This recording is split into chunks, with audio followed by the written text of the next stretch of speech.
So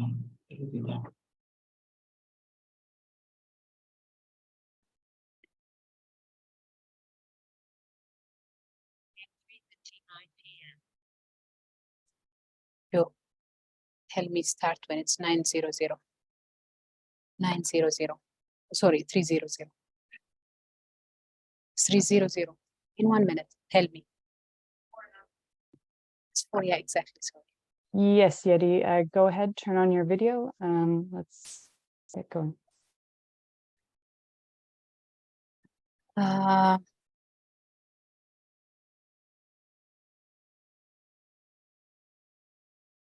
Good morning, everyone. Good afternoon. Welcome to our parallel session to the Commission of the Status of Women, CSW67. We are very pleased that you can join us today. And this is a very special moment where we will be discussing and hearing from experiences of rural women from West Africa.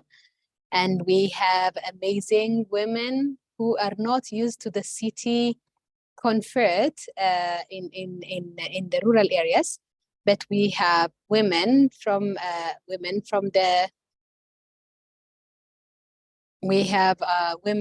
different parts of the world, mainly from Africa, but telling us their experiences and also sharing their achievements. I would like everyone to put your names and organization as well as countries of origin in the chat box, because we don't have the time to introduce everybody. But please feel free to put on your names, organization, and country in the chat box. This event is being recorded so that it can be shared for people who are not in this virtual space. So we also have captioning in English and French, and international sign are available. If participants have questions, they can be posted in the chat box. Please do not use the Q&A, rather use the chat box. That way your sessions could be highlighted. This side event is organized by Disability Rights Fund, Humanity and Inclusion Making It Work Initiative, as well as the Global Affairs of Canada. These are 3 amazing entities who have come together co-sponsoring this event and making disability rights and intersectionality their primary issue. I am so pleased to be here today, joined by amazing women from different parts of the world. We have Patricia from the Global Affairs Canada, who has joined us, and I would like Patricia Atkinson. Excuse me if I mispronounce your name. So Patricia is from the Global. She's also introducing herself in the chat, I can see, but she will be the first one that we will be hearing. Please remind yourself that we have captioning, both in English and French. We have international sign. We also have French and English interpretation going simultaneously. So Patricia, I'm so delighted that you could join us in this very important session. And you are the Director of Natural Resources and Governance at Global Affairs Canada, where you lead a team responsible for human rights and inclusion in the context of Canada's international assistance. I really had the privilege to work with Global Affairs Canada, and I know your commitment, GAC's commitment to intersectionality, as well as public governance and accountability, and sustainable and transparent governance of natural resources. In your perspectives, how does Global Affairs Canada ensure the intersectionality of its assistance, and how is intersectionality approached in its development cooperation programs in West Africa? Over to you, Patricia, please. Betty, thanks so much for your introduction, and truly it's an honor to be invited to speak with this amazing group of women here today. And I'm so looking forward to learning from everyone's experiences. I'll start first for those who don't see me. I'm a white woman in my early 40s. I'm speaking to you from my home in Ottawa. I'm wearing a magenta blazer this morning because it's early in Ottawa and I needed some color to wake me up.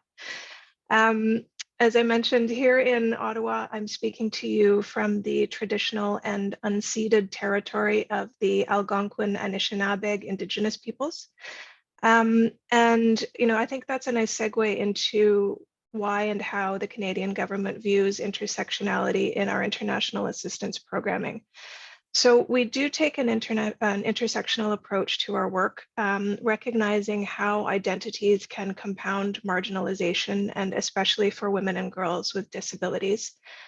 We're guided by several policy enablers and frameworks in our work on disability inclusion, and those really help to guide our development cooperation programs in West Africa.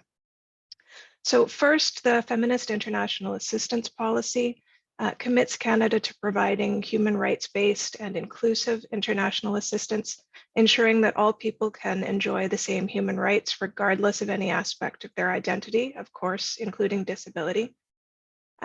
Second, Canada in 2010 ratified the UN Convention on the Rights of Persons with Disabilities.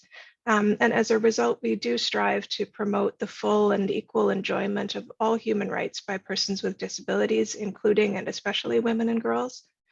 And third, one of our commitments at the 2022 Global Disability Summits was to support local disability rights organizations, as well as organizations of persons with disabilities in developing countries. For the interpreters, I'm now going to change to French. Je vais passer en français. J'aimerais donner quelques exemples illustrant la manière dont nos programmes d'aide publique au développement intègrent et ciblent spécifiquement l'inclusion des personnes en situation de handicap. Alors, au Niger, le projet de développement des femmes et des adolescentes du Niger, ou Devenir, vise à renforcer leur autonomie dans les régions rurales de Tillabéri et Taoua grâce à un investissement de 12,2 millions de dollars sur 5 ans. Le projet promeut une approche intersectionnelle qui prend en compte les multiples facteurs d'inégalité tels que le sexe, l'âge, l'éducation, l'handicap et le statut social, et leurs effets différentiels sur les droits à la santé et l'autonomisation économique des femmes et des adolescentes. Ce projet garantit l'implication et la participation des groupes les plus vulnérables afin de renforcer leur résilience. Au Sénégal, le projet Voix et leadership des femmes, mis en œuvre par le Centre d'études et de coopération internationale, ou CECI, soutient le comité des femmes de la Fédération des associations de personnes handicapées avec un investissement de 6,5 millions de dollars sur 5 ans. L'objectif du projet est d'attirer l'attention sur la double vulnérabilité des femmes et des filles handicapées et de plaider en faveur d'un monde plus inclusif où tous les droits sont respectés. Et cela se fait en soutenant leurs activités, en renforçant leurs capacités institutionnelles et en promouvant la création de réseaux et d'alliances.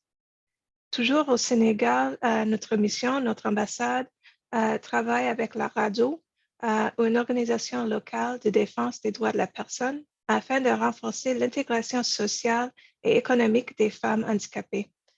Le projet vise à renforcer les capacités des femmes leaders des organisations de personnes handicapées afin qu'elles soient mieux équipées pour plaider et sensibiliser les décideurs sur le handicap dans les priorités et les politiques sociales. Et ce projet est financé par le Fonds canadien d'initiative locale, ou le FCIL, qui est un exemple du soutien sur le terrain que les missions ou les ambassades, les autres commissaires canadiens autour du monde peuvent apporter aux organisations partenaires. Depuis 2020, à l'échelle mondiale, ce fonds a soutenu 65 projets axés sur les personnes handicapées dont près de la moitié ont été mises en œuvre par des organisations de défense des droits des femmes.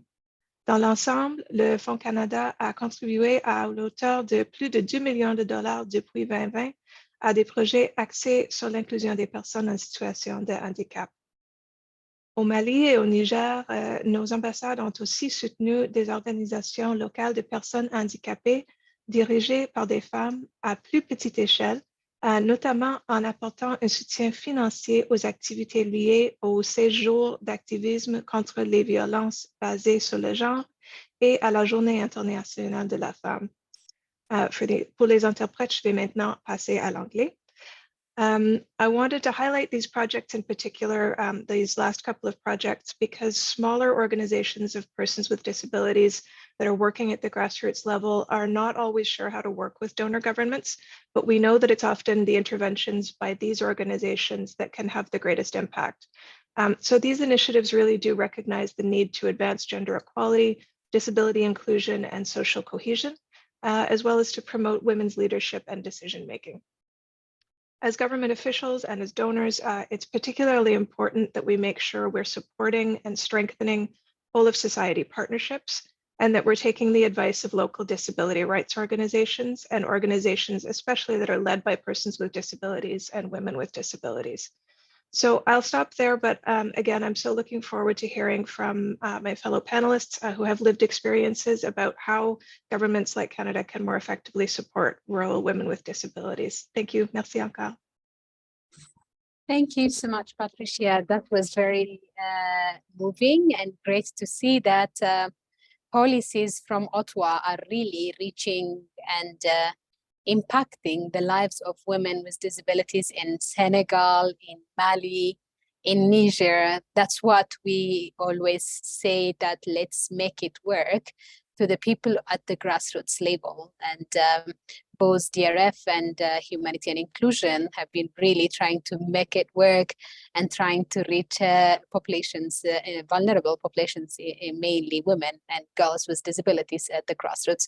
So I'm sure people will be really keen to interact more in the chat box. I can see we have more than 50 participants in the room, in the virtual venue. So please feel free to put on your questions. I would now take you all the way from Ottawa to Senegal, where I am so delighted to invite our colleague Awa Siretour. Awa from the Brigade of Conscientisation and Dénonciation Zeguni Corps. Awa is an amazing leader. She is the Deputy General Secretary of the Brigade of the Conscientisation and Dénonciation of Zeguni Corps. I really apologize, from Senegal, and this tells me I have to do on my French. Awa, we are really delighted that you could join us today. Can you please give us your expertise of working with and for women and girls with disabilities in rural areas, mainly in Casamance?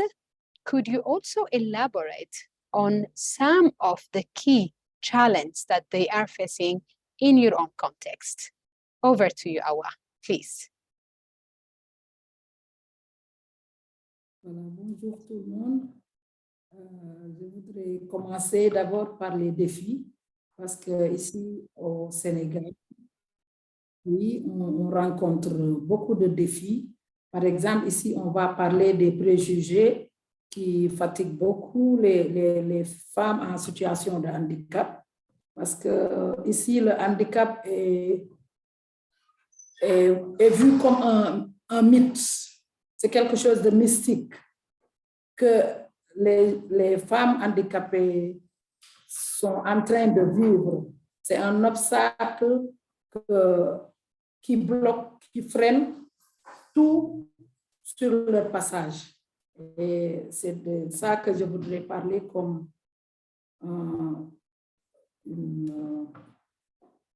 une barrière qui bloque les filles dans le monde rural, les femmes en général, classées en deuxième position après l'homme qui détient l'autorité. Les femmes doivent être soumises et répondant au rôle et attentes de la société. Elles doivent être de bonnes épouses. Les femmes rurales sont exposées à de multiples barrières qui peuvent être souvent une chose qui leur coûte cher, qui coûte même leur vie. Ici, les préjugés, les stéréotypes, c'est des croyances obscures qui freinent l'intégration des femmes et des filles handicapées en milieu rural. Ce sont des obstacles récurrents qui amènent la violence dans le milieu rural. On voit que les filles et les femmes handicapées sont cachées par leur famille et laissées en rade derrière les maisons, confinées pour toutes les tâches difficiles de la maison. Par ailleurs, elles sont considérées comme des objets de plaisir sexuel par les hommes qui viennent notamment les abuser d'elles et même pendant la journée parce qu'elles restent seules à la maison. Les filles et femmes handicapées sont tellement marginalisées qu'elles n'ont pas le droit à la parole dans les instances de décision familiale. Et tellement marginalisées que quand il y a un événement dans le village, tout le monde s'en va, les laissant seuls, à la proie de certains hommes méchants qui viennent abuser d'elles, les violenter et leur faire du mal. C'est de ces préjugés-là que je voudrais parler pour qu'au moins on ait quelque chose ensemble pour lutter et imposer leur intégration dans la société. Parce qu'elles sont des personnes à part égale de la société qui doivent répondre aux tâches de la société et équitablement être dans la société et faire quelque chose de bien. Merci. Pour nos expériences, nous, par exemple, nous avons beaucoup travaillé sur la socialisation. Avec l'UROF, l'Union régionale des personnes en situation de handicap, nous avons fait des tournées et beaucoup de sensibilisation dans les familles parce qu'on a on va avec les OSC,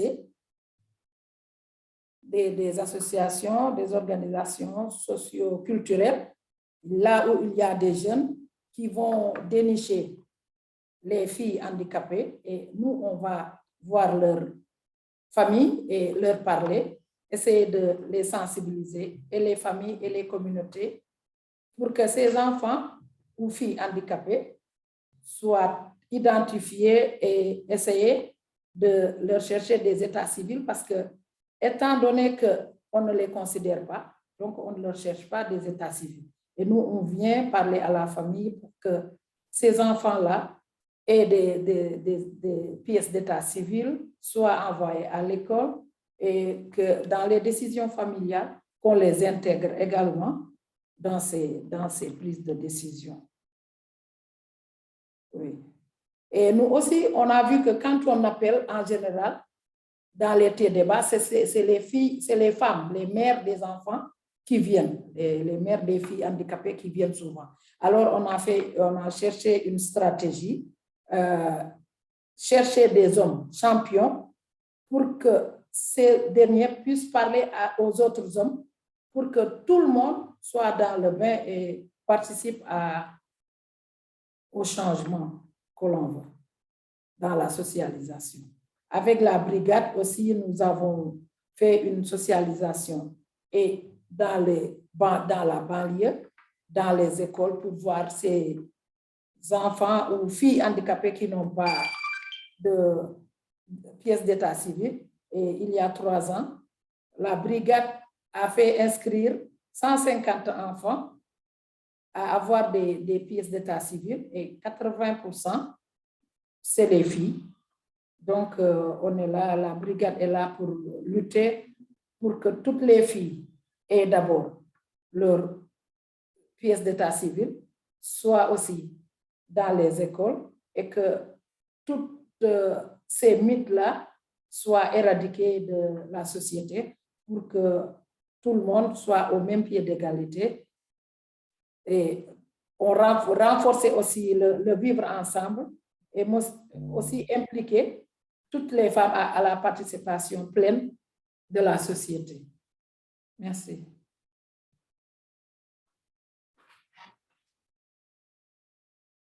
Thank you so much, Awa, and you have given us a very good summary of your actions as well as also your successes. Thank you so much for joining us. I am sure my virtual guests would have a lot of questions for you. Please input your questions in the chat box. We have amazing chat moderators who are collecting the questions. We will still stay in West Africa, as this is the side event for the rural women and girls with disabilities in West Africa by Disability Rights Fund, Humanity and Inclusion, and Global Affairs Canada. I forgot to introduce myself. My name is Yetne Bersh, and I am a woman with a disability from East Africa, currently working for UNICEF Eastern and Southern Africa Regional Office. But I am so happy that I have this moment to share with you as a rural born and raised African woman with a disability. I will take you now to Nigeria, where we have the highest population in Africa, actually. And I know that you had your election just a couple of weeks ago in Njiru. Thank you for joining us. And Njiru Sharon is another vibrant grassroots level leader who is the founder of the Hope Inspired Foundation for Women and Youth in Nigeria, an NGO that empowers women and youth with disabilities. In particular, Njiru, I'm so delighted that you could join us today. Your organization works to empower women and girls with disabilities in rural communities to really advocate for their sexual and reproductive health rights. Can you tell us why is there a need for this work? What barriers do rural women and girls with disabilities face when it comes to their sexual reproductive health and rights? And how are you and your organization working to overcome and eliminate those barriers? Over to you, Njiru, please. Thank you, Etnabash.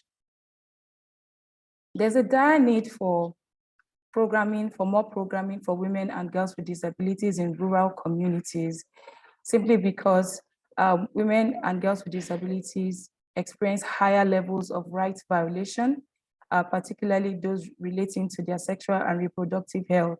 This is owing to prevalent negative sociocultural norms, perceptions about disability, ignorance of families and community members, coupled with higher levels of illiteracy, which further limits their access to their sexual and reproductive health and indeed full enjoyment of their sexual and reproductive health rights.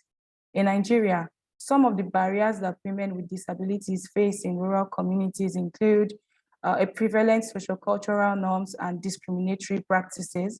For example, children with disabilities are locked up in homes by parents and caregivers owing to shame of having a child or a person with disability in the family. There's also the poor knowledge on the needs of persons with disabilities, particularly women and girls with disabilities by parents and caregivers. For example, women with disabilities do not have a choice over their bodies, they do not have a choice over conception, and may not even be able to express their sexuality or sexual rights. Even worse is the fact that families may deprive women and girls with disabilities from access to sexual and reproductive health information or services. The non-functional and inaccessible health facilities in rural communities also poses a barrier. There's also little or no knowledge of health workers on delivering accessible and disability inclusive services. Additionally, absence of inclusive comprehensive education on sexuality and sexual and reproductive health stands as an additional barrier.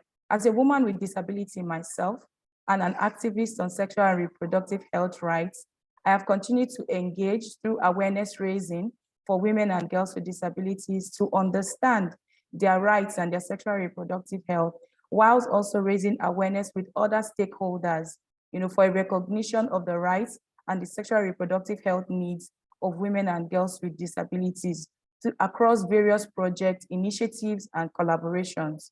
Since 2021, through my organization, And Jiru, can you slow down a bit for captioners, please? Thank you so much. All right, thank you. Okay, since 2021, and through my organization, the Hope Inspired Foundation, with funding from the Disability Rights Fund, I have implemented projects to improve the sexuality education of women and girls with disabilities. And I've also, since 2022 to 2023, implemented a project to strengthen community engagement for improving sexuality education for women with disabilities in 2 target communities. As a result of this project, the capacity of women with disabilities have been built as self-advocates. We have also advocated with duty bearers for policies and inclusive curriculums in the educational system to meet the needs of sexual reproductive health needs of women with disabilities, as well as an engagement with members of the society for a recognition of the sexual and reproductive health needs of women and girls with disabilities. I would like to conclude my response by giving 2 examples of our successes. In 2021, there was the adoption of our inclusive sexuality education tool as a reference material, which was developed, and it was adopted as a reference material by 2 line ministries of education and health. Similarly, our organization has been contacted to provide technical support to training for health workers, teachers, and counselors of the state to be able to deliver inclusive sexuality education for women and girls with disabilities. Presently, the Hope Inspire Foundation is in the process of advocating for the enactment of a disability framework, in the 2 target local governments where we work, which we believe will further improve access to sexual and reproductive health for women and girls with disabilities. Thanks to these advocacies, 3 persons with disabilities, with one of them being a woman with a disability, have been appointed as focal persons to work with duty bearers in these 2 target local governments to ensure effective disability inclusion in all of the affairs in those local communities. Most significantly is the fact that now women with disabilities are being formally recognized as leaders and are also being appointed into decision-making positions, which we believe will bring about the much needed change in ensuring access to sexual and reproductive health rights for women and girls with disabilities in Nigeria, in the rural communities. Thank you. Thank you so much, Njiru. This was so powerful. And thank you for sharing with us some of the key highlights from your partnership with Disability Rights Fund. Indeed, systems are important to change, and people are the drivers of the system. So thank you for sharing with us about the women with disabilities being appointed as focal persons. But we know that the struggle will continue. People do consider sexual and reproductive health as optional, but my monthly period is not optional. So that is the circle. I don't think it can be optional or an afterthought right that we want to compromise. I would love to hear your opinion on this in the chat. But now I would like to take you to another beautiful country in West Africa, Benin. And I would like to introduce you to a fantastic women leader, Regina, who is representing the women leaders involved in the NGO called BBT in Benin. Regina, thank you so much for taking time out of your busy schedule in the field. Would you please tell us about the experiences of women and girls with disabilities who are blind and partially sighted in rural Benin? By the way, Regina, I am also blind and I have lived in the rural area. So I would love to know, how does the experience of Benin-based women, in primarily blind women, how do they face life? What are their challenges and opportunities? Over to you, Regina, please.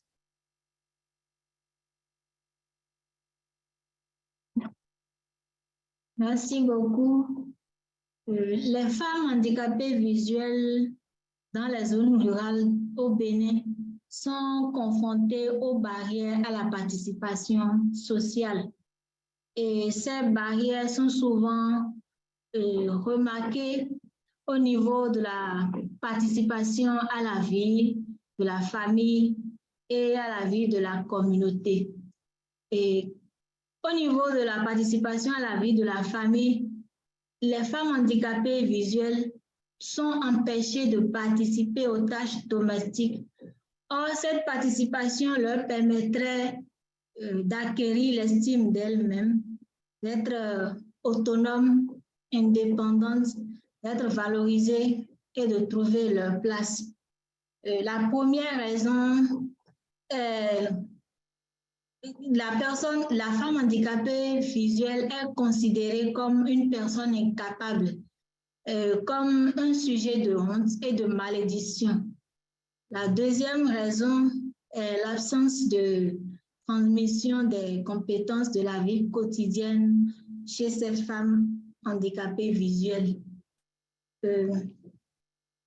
Les parents de ces dernières ne se rendent pas compte que ce sont les comportements, leur comportement, en particulier la surprotection, qui augmente la vulnérabilité chez ces dernières. Et il faut aussi dire que ces parents ne connaissent pas les droits de ces femmes handicapées-là. Au niveau de la vie communautaire, ces femmes handicapées visuelles ont des difficultés à intégrer les groupements villageois. Par exemple, les associations des femmes ou de jeunes, les groupements religieux ou folkloriques. Ces femmes sont privées de toutes les occasions qui leur permettraient de renforcer la confiance en elles-mêmes et leur intégration. Elles n'ont aucune occasion de se découvrir elles-mêmes, d'occuper les rôles sociaux, d'interagir avec leur père et de se sentir soutenues. Et quand nous allons au niveau de, toujours dans la société, on faut dire ces barrières sont dues au manque d'éducation et le manque de confiance en soi.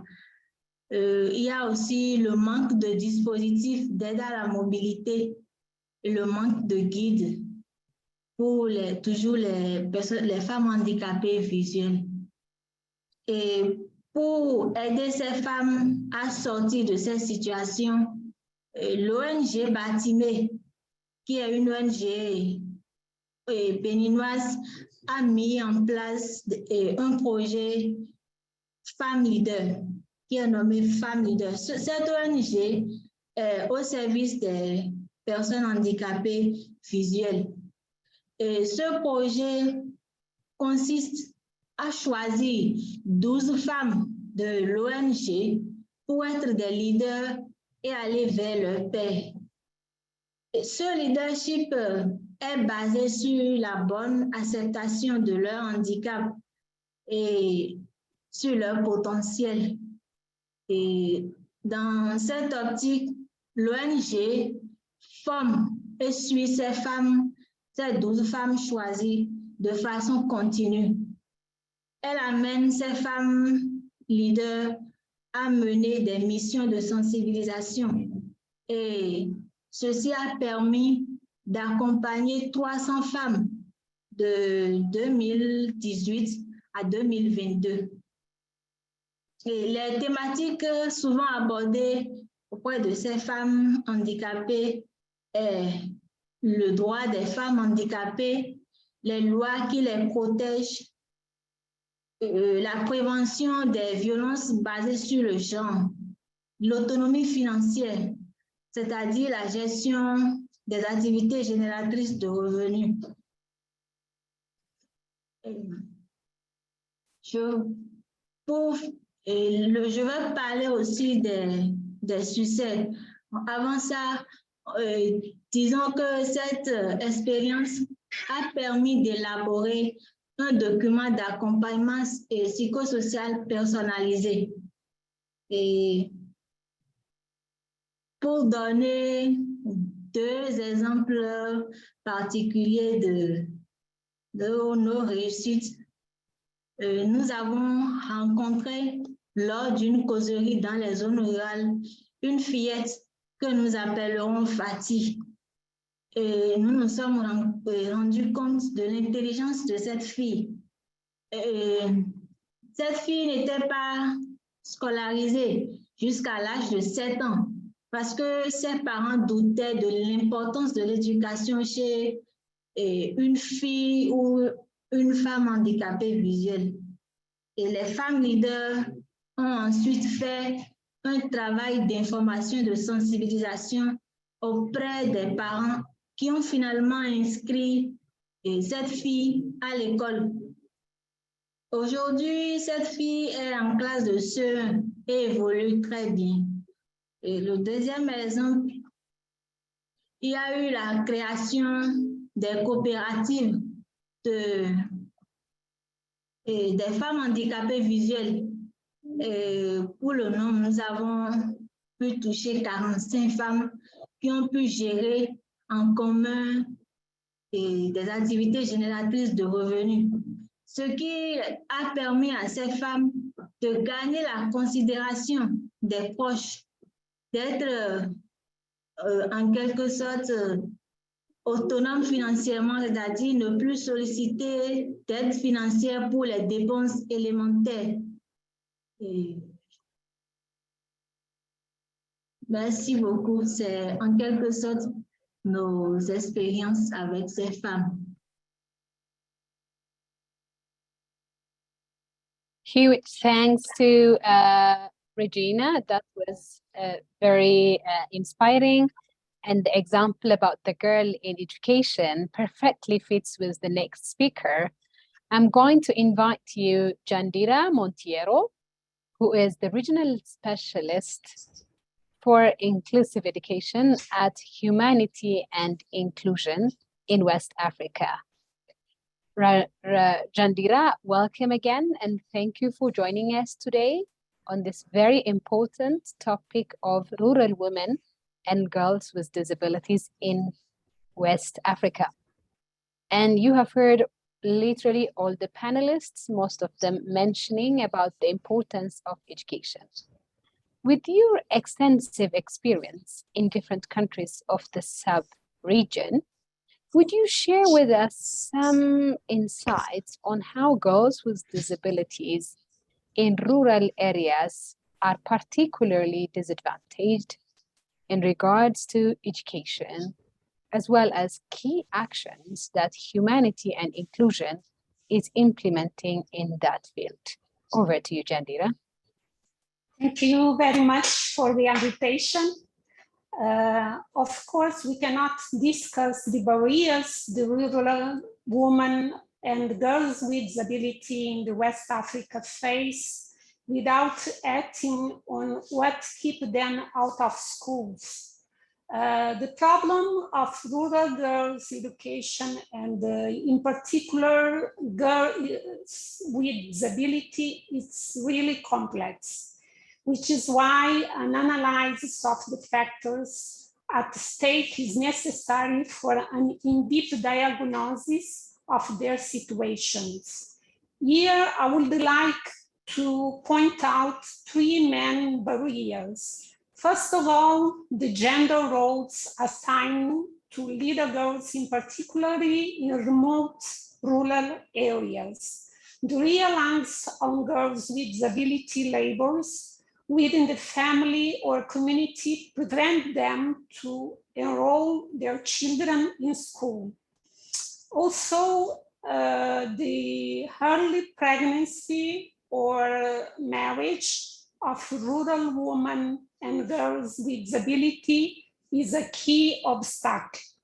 Second, I would say that girls with disability face tremendous challenges to manage their menstrual hygienically and with some dignity leading them to high dropout rates. A 2019 systematically review of menstrual hygiene management requirements, its barriers and strategies for girls and women with disability undertaken by UNICEF found that the menstruation challenge were a source of shame for girls and women with disabilities. Apart from the social stigma around menstruation, there is also a lack of accessibility of school infrastructure, including sanitation facilities. Girls and women with different types of disability may have different menstruating needs. In our experience during the past 5 years in a rural region of Guinea-Bissau, in Oyo, those with physical impairments, 15%, around 50% of 350 followed girls with disabilities in 23 schools, in their upper body and arms may have difficulties placing placing their sanitary protection materials in the correct position and even washing themselves, their clothes and the menstrual materials. Those with vision impairments, blind or low vision, which represent 40%, may have challenge knowing if they have full cleaned themselves. They cannot see if they are really clean or not. And those with intellectual and some development impairments have full, which represent 5%, may need accessible and easy to read materials, which is tailored to support them to communicate about their pain as well as their needs and to learn about their menstrual health and hygiene. At Humanity Inclusion, we have long been involved in promoting education for girls and boys with disabilities. For instance, in rural regions of Guinea-Bissau, we have worked to create school environments where girls with disabilities are able to learn, participate, and to access water and sanitation at school hygienically and with dignity. The school infrastructure designs have been made accessible for girls with disabilities through, for instance, the inclusive hygienic clubs in school. The objectives of school hygienic clubs include mostly educate students on issues related to wash in school and communities and to promote the maintenance and cleaning of sanitation, water points, classroom and school grounds, as well as to promote good hand washing practice at school and to raise some awareness through activities in the school hygiene club. Regarding success during the COVID-19 pandemic, the clubs we create to support to be curated, they have focused mainly on the prevention of COVID transmission as well as reducing the stigma towards people who have had COVID. The clubs play an important role in coordinating, facilitating, and encouraging WASH in school and communities. And secondly, the school hygienic clubs have promoted inclusion and are recognized as a successful mechanism to welcome girls with disabilities to school and to create supportive environments for them. including girls with different types of disabilities in the assessment teams dedicated to water, sanitation, and hygiene at school, utilize their experience, perspective, and capacity to strengthen the accessibility and inclusion of WASH programs and infrastructure. Given the negative social norms and stigma that girls with disability face, social behavior change and campaigns to change attitudes are also required to ensure that girls with disabilities can be enrolled and attend school on a weekly basis as their peers without disabilities. And to conclude, I would like to leave some few recommendations. First, I would recommend collaboration in a systematical way with the organization of persons with disabilities to assess water, sanitation, and hygiene programs. And for the government to support disability and gender inclusive water, sanitation, and hygiene in school standard. This is really critical in order to institutionalize at the national level the inclusion of girls and boys with disabilities.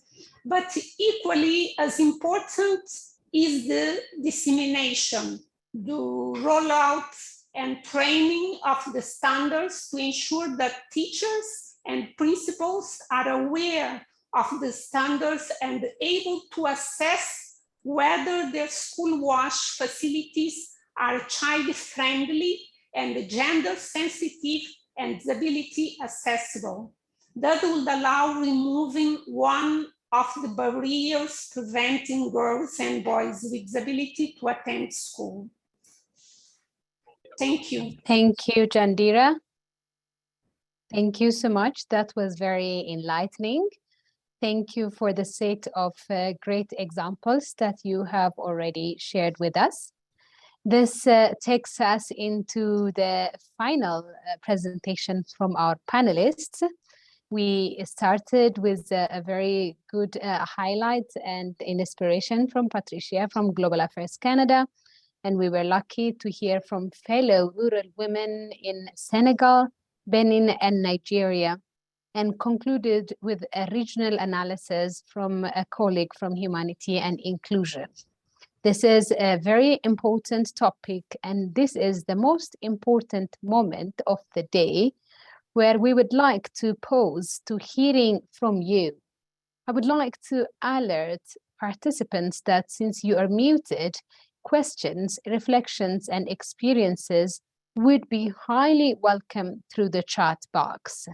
So I would now request my colleagues, Sophie and Vicky, to take over in moderating the discussion session, which we definitely would love to hear from each of you. I can see we are more than 70 in the room. You have heard, now it's your time to speak. Over to you, Sophie. Merci, thank you so much, Yetnebesh. A first question that was displayed in the chat, and yeah, please write your questions in the chat so we can direct them to our panelists. So a first question is, I think, directed to Awa. Domoina is asking you and thanking you for your speech and asking you that as we are discussing situations in the rural areas, she would like to hear about the influence of the customary justice system for women with disabilities who are facing violence. Question to you, Awa. Thank you. Voilà. Merci beaucoup. Je voudrais parler des lois coutumières, de l'accès à la justice des femmes handicapées dans le milieu rural. Parce que dans le milieu rural, c'est la justice coutumière qui domine. Et dans ça, il y a un problème, beaucoup de stigmatisation et beaucoup de combines en faveur des hommes qui fait que la femme, en général, a des problèmes à accéder à la justice. En plus, la fille ou la femme handicapée a plus de problèmes. Et je veux dire, en zone rurale, il y a un problème d'accès à la justice, notamment pour le cas de la violence. La justice coutumière est très dominante et repose sur la médiation en faveur de l'homme, qui oblige les filles et les femmes handicapées à accepter des arrangements qui sont toujours en faveur des hommes, et arrangements entre familles qui sont toujours aussi en faveur des hommes. Et elles sont obligées d'accepter malgré elles, même si leurs droits sont piétinés. On est obligé d'accepter parce que, comme je vous ai dit à l'avance, la fille ou la femme handicapée n'est pas bien considérée. Ces stéréotypes l'amènent à être toujours en arrière, en deuxième plan après l'homme. Et quand il y a justice qui favorise l'homme, la femme handicapée est défavorisée et elle est obligée d'accepter parce que ces violences-là, on les connaît, elles sont toujours basées sur le genre, la fille ou la femme est toujours victime et c'est comme ça. On est obligé d'accepter. Merci, Awa. Sorry for the sake of time. I have to shorten the answer. Thank you so much for your answer. I think we had another question that I would very much see directed to our moderator, to Yeti herself. We do have Elisam asking, how do you consider the challenges of girls and women with intellectual disabilities in the rural areas and in the developing countries like Rwanda? So I'm not sure we are specialists here of Rwanda, but I'm sure Yeti, you would like to answer about the challenges of girls and women with intellectual disabilities? Thank you, Sophie. I am sure this is a very important question. Regardless of the place in Rwanda, women and girls with intellectual disabilities face more challenge. We know that not all women and girls with disabilities are equally vulnerable. But yeah, so when they have intellectual disabilities, where people have less understanding and also misinformation about their type of disability and about the type of support that they would require, that really exacerbates the exclusion they face. But with the Making It Work project, I do remember the Making It Work had a documentation from Kenya on the experience of women and girls with disabilities, which is more or less the same situation with Rwanda.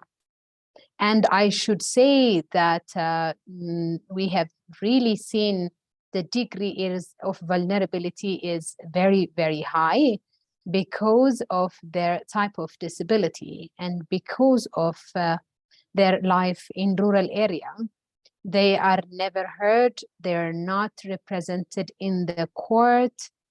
Their words of witnessing or even being a plaintiff in the court are devalued, the legal capacity issue.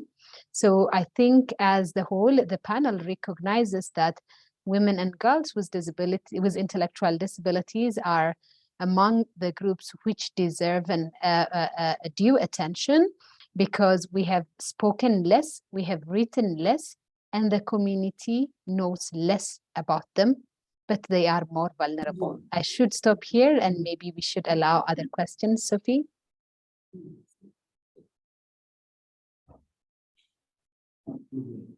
Sophie? Yeah, Oops, sorry, I was, struggle with many screens. And thank you so much, Yeti. And yes, it's true that within the Making It Work project, we did document a good practice done by COVO, Coalition on Violence Against Women, Kenya, together with KAI, the Kenya Association for the Intellectually Handicapped. And those are, sometimes also a bit of invisible disabilities that are left behind.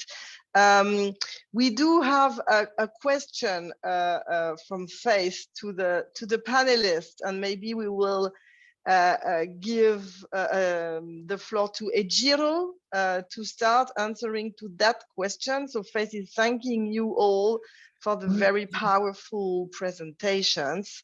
And she's asking if we could learn more from the panelists on about how technical assistance has influenced your work.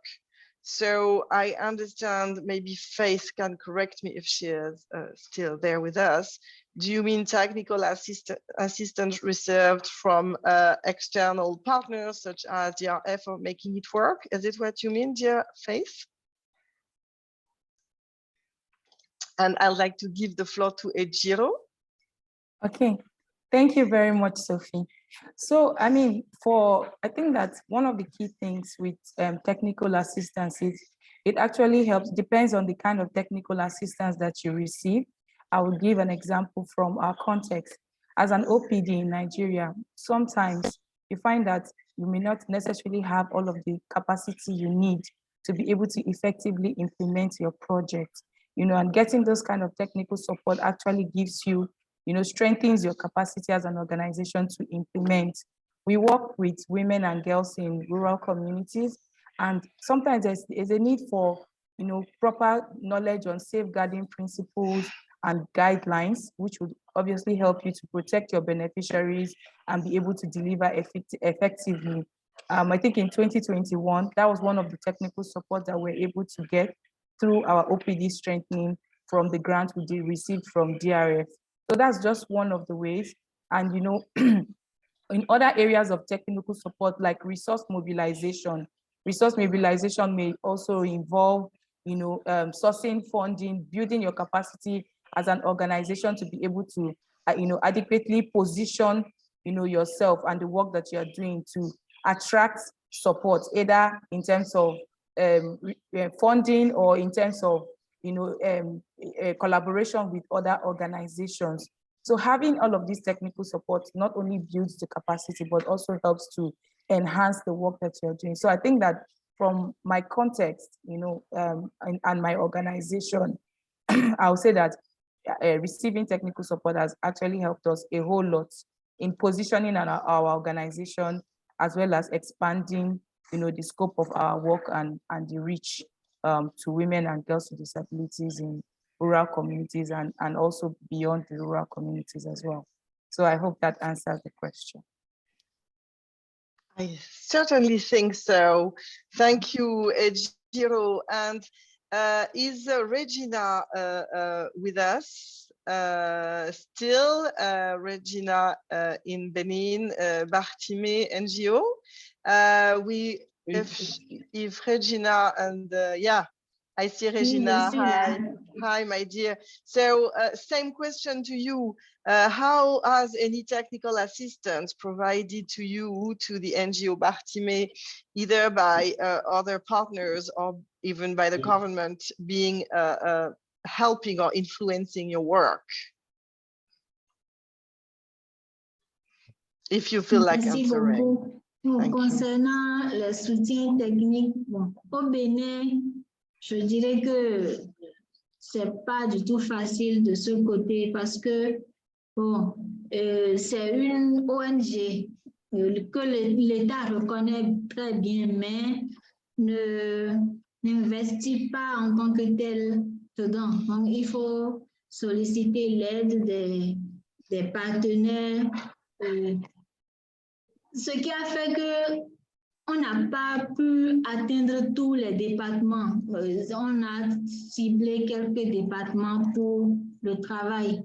Et je dirais que c'est grâce à Making It Work que nous avons pu aborder de nouvelles zones. Et concernant la mobilisation de ce côté, c'est un peu difficile. Et la tâche n'est pas du tout facile de ce côté. Et on se cherche encore et on espère le meilleur. Merci. Thank you so much, Regina. And we also hope, we also hope for the best for Bartime and all your wonderful activities that you are doing there in Benin, in particular as a woman leader yourself. And we can see that today, definitely. We will have one last question in this Q&A, and I know there are many, many other questions in the chat. We would like to ask a question to Patricia. Maybe we'll have two. We'll ask Patricia and probably then Jean-Dira to be short in their answers if possible. So question for you, Patricia, for the Canadian government, what would be some of the challenges with ensuring women and girls with disabilities are prioritized in Canadian programming? Might not be easy to answer with a short answer, but over to you, Patricia. Merci, Sophie. I'll do my best. I think it's an incredibly important question. And it's definitely an area where we do see some challenges. So I think what tends to happen and what we need to be careful to avoid is applying a one-size-fits-all approach in our disability programming. There's a tendency to ungender women and girls with disabilities and to treat the needs of persons with disabilities as a homogeneous block. And as we've heard today, that's simply not the case. And so we do need to be more sensitive to their specific needs and situations. So I think there is a lot of work to be done there. I will be honest that at this point, the proportion of our disability programming overall, which specifically targets women and girls with disabilities, remains comparatively low. And so that's an area that I do want to see us work on in the coming years to really increase that targeted focus and make sure that we are addressing the intersectional identities and marginalizations of women and girls with disabilities. So yeah, thank you for flagging that.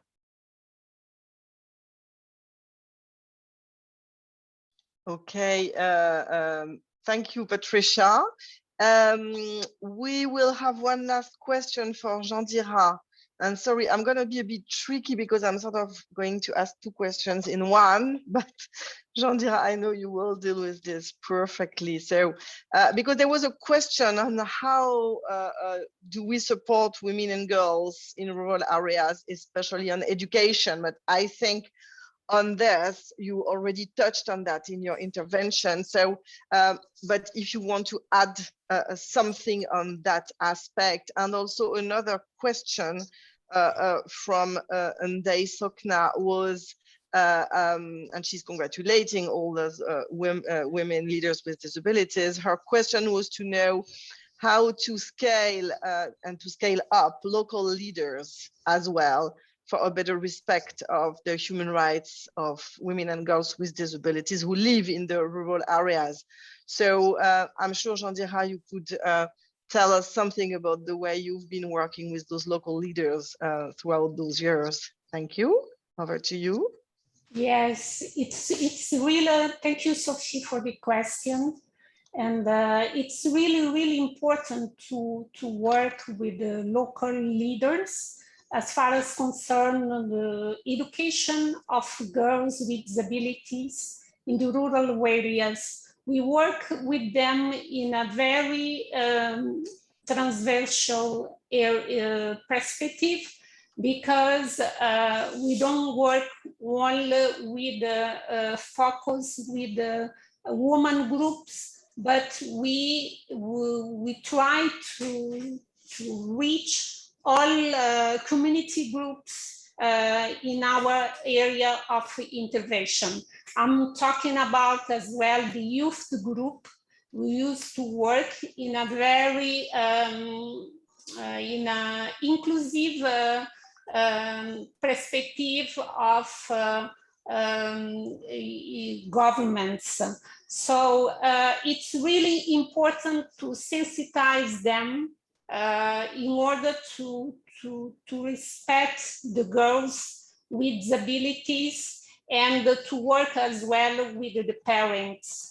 If there is no collaboration, a systematic collaboration with the organization of persons with disabilities, it's really impossible to touch families and to mainstream the importance of education of girls with disabilities.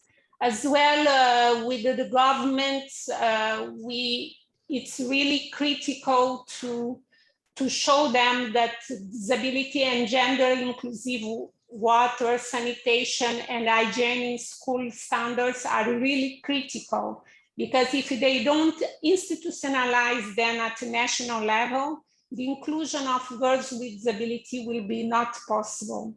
But it's important as well the dissemination and the training of the teachers and principals to be aware of the standards and all the requirements to welcome girls in the school environment.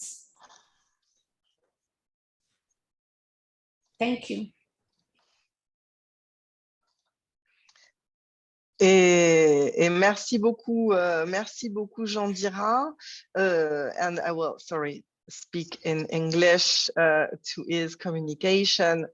I think that's going to be the end of this Q&A session. So I saw Awa raising the hand. You might keep your remarks for the final remarks. I will hand over to Yeti that will continue moderating this panel for this last piece. And thank you all, because I'm going to just disappear and continue listening with great interest. Yeti, over to you, dear Captain. Merci, Sophie. Thank you so much. And thank you, everyone, for forwarding questions, which really inspired a lot of discussion among these great panelists. Now we are in the concluding part of this event, and I will have a very brief moment of reflection for my fellow panelists. And I would like to start with Patricia from the Global Affairs Canada, who is one of the 3 co-sponsors of this event.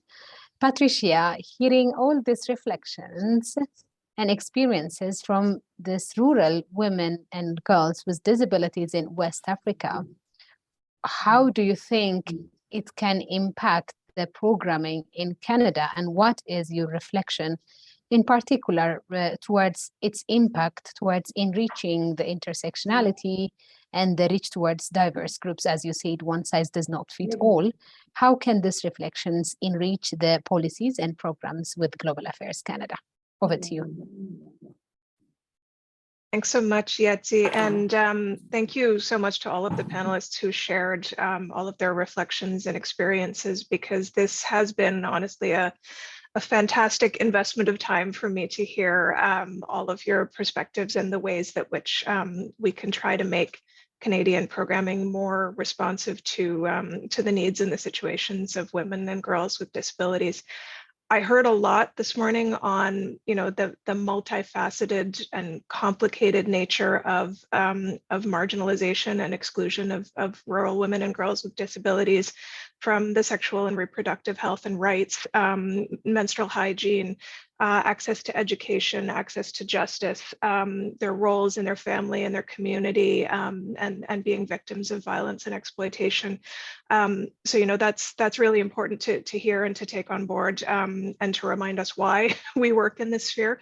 But what I also heard was really the power of the women leaders who are leading these organizations of persons with disabilities, who are pushing forward this work and really helping the women and girls who find themselves in challenging situations. power is really reflected when women are provided with the tools and the support to advocate for themselves and to inform decisions and policies and programming. So for me, what I really took from this discussion was the incredible importance of continuing to work with and empower and include organizations of persons with disabilities, and particularly those that are led by women, in order to really make sure that intersectionality is reflected in not only the work that we do, but how we do that work. And that's how that becomes truly inclusive of all of the aspects of identity. So sincerely, thank you so much for sharing all of those experiences and reflections. Very impactful and really appreciated. Thank you so much, Patricia. We really appreciate your time and your genuine commitment for this agenda and that of your government, the government of Canada. We definitely look forward to take this also to the grassroots level and ensure that our reflections and voices are heard. I would like now to request my other fellow panelists to conclude. I would like each one of you to give at least one key recommendation which you would like to give for partners, including governments, to really improve the lives of women and girls with disabilities to overcome the barriers that they face in their daily life. We start from Senegal. Awa, what is your one key recommendation, one or two key recommendation you want to give as a result of this discussion today? Over to you, Awa.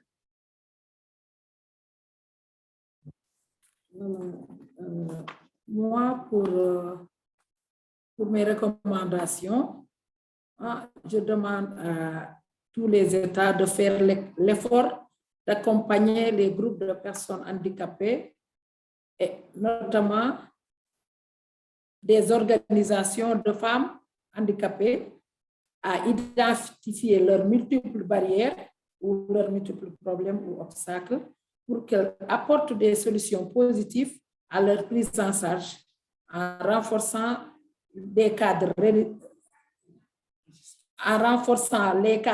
législatifs. Et là, je pense à la ratification par les pays du protocole à la Charte africaine des droits de l'homme et des peuples relatifs aux droits des personnes handicapées qui constitue une avancée majeure en matière de dignité et de droits pour toutes les personnes handicapées en Afrique et particulièrement les femmes et filles en énonçant les 12 positions propres aux femmes handicapées.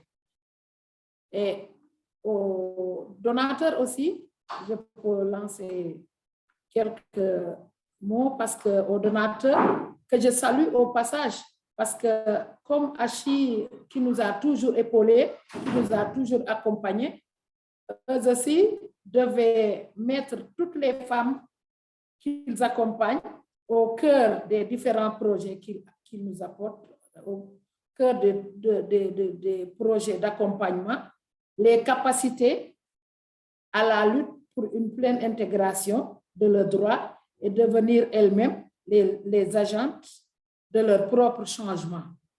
Parce que quand elles sont bien formées, avec les multiples formations, quand elles sont bien capacitées, elles pourront être dans la bataille pour mener à bien le changement équitable qu'on rencontre. Et je salue aussi au passage les leaders féministes qui sont là, parce qu'on voit maintenant ici chez nous que beaucoup de femmes leaders appellent les femmes handicapées leaders à intégrer leur groupe et à bien travailler pour une bonne intégration des femmes. Merci. Je vous remercie. Thank you so much, Awa, and it's great that you are leaving us with hope and with a positive future. So thank you. I would like now to give the floor for Njiru from Nigeria to give your key recommendations in 1 minute, please. Thank you. Over to you, Njiru. Thank you so much. First, I would say what we need is to improve the capacity of the local government officials on the various provisions of the framework and through information and awareness raising campaigns about the framework, influence a speedy enactment and implementation of the disability framework in the local governments in Lagos State and indeed across the 774 local governments in Nigeria. This, I believe, will improve access to sexual and reproductive health for women and girls with disabilities in rural communities, as well as improve the commitments for an effective implementation of the National Disability Act, which in fact, this year it's in its 3rd year of being enacted. I think also the donor partners, can help to strengthen organizations of persons with disabilities, OPDs, particularly women-led OPDs, for them to be able to implement more targeted sexual reproductive health interventions in the rural communities by financially supporting and providing technical support to them, and also improving the capacity of women with disabilities, to collaborate with mainstream women's movements. And most importantly, I would say, is women with disabilities must be welcomed into all feminist spaces in order to ensure that no woman is left behind. Thank you. Thank you so much, Njiru, and you've brought a very important point of embracing equity and intersectionality. I'm pretty sure that panelists, as well as also participants of this panel, would take notes of the need for the technical assistance, for the collaboration needed. Now we will go to Benin and hear from Regina in terms of her key messages on the rural women and girls with disabilities. I'm still seeing amazing discussions going on in the chat box. Please continue, because we're closing only this session, not the discussion. So please continue interacting. Over to you, Regina, on your final message.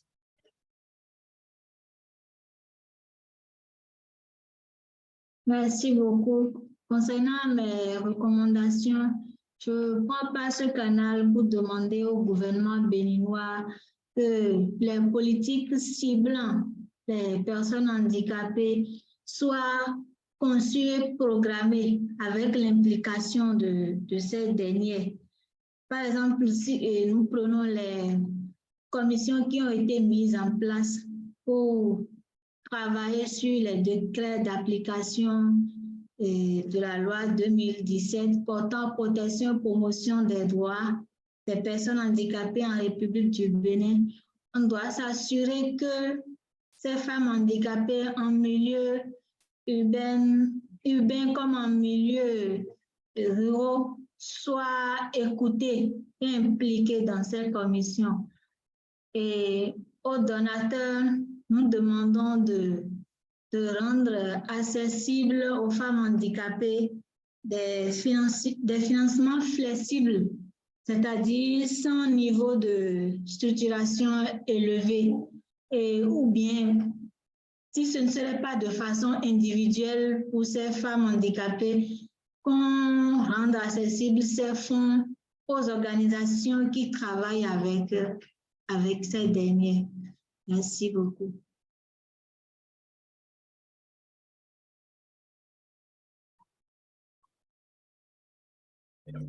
Thank you so much, Regina. This is quite impressive, and it's really encouraging always to hear from the grassroots and ensuring that women of all diversities, from the rural and from the urban area with disabilities, are really in the forefront, making sure that movements are inclusive of everybody.